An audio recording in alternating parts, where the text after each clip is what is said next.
जो हमारा संसद है ये संविधान से चलता है, देश संविधान से चलता है और संविधान भी इन्हीं चार दीवारों में संविधान की रचना हुई थी। और इसीलिए जय संविधान बोलने पे तो सबको खुशी होनी चाहिए।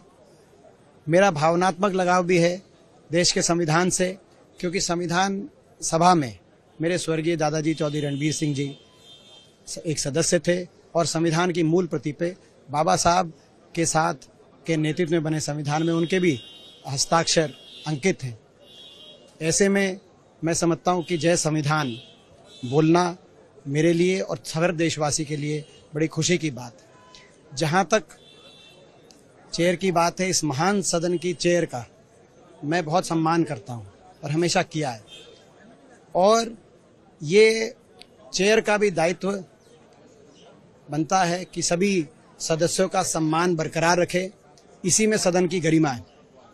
मेरा आचरण पिछले 20 वर्ष से देश के सामने है। 20 वर्ष से इस संसद में एक भी शब्द मेरा कभी किसी कार्रवाई से बाहर नहीं निकला। एक भी शब्द असंसदीय शब्द का मैंने प्रयोग नहीं किया। सबका मैंने मान सम्मान रखा है और मेरा रिकॉर्ड सभी के सामने है।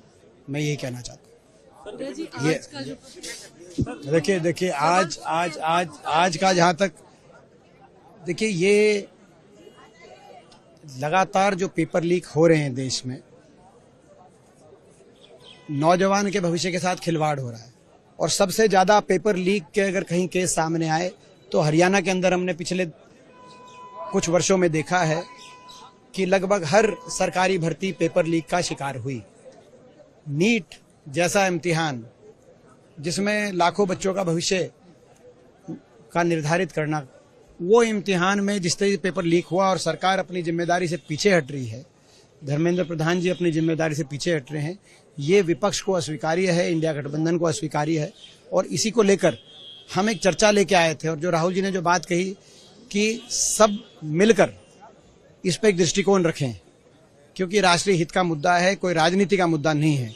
लेकिन ये बात कहने पे भी के बावजूद उनके माइक को बंद किया गया। जब नेता विपक्ष के माइक को बंद किया जाएगा इतने अति महत्वपूर्ण विषय को, जिस रूप से वो राजनीति से भी ऊपर उठ के उठा रहे थे, तो मैं समझता हूं कि स्वाभाविक है कि विपक्ष में के सांसदों में इस बात पर रोष पनपा और हमने मांग करी कि इस पर डिस्कशन हो। आज भी हम सरकार से मांग करते हैं तुरंत इस पर डिस्कशन कराया जाए। हाउस अर्जन हो गया, सोमवार तक का हाउस अर्जन हो गया। एक विपक्ष की तरफ से एक आप लोगों को बड़ी राहत मिली है। जो हेमंत सोरेन है उनको झारखंड हाई कोर्ट ने बेल दे दी है और उनको अगर मैं हाई कोर्ट के फैसले का मैं स्वागत करता हूँ।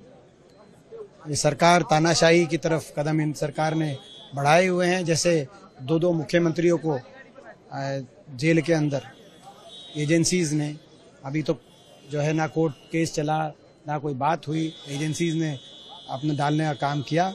तो कहीं ना कहीं जो है मैं समझता हूँ न्यायपालिका की तरफ उम्मीद है देशवासियों की, और न्यायपालिका ने इस विषय में न्याय किया। मैं न्यायपालिका धन्यवाद।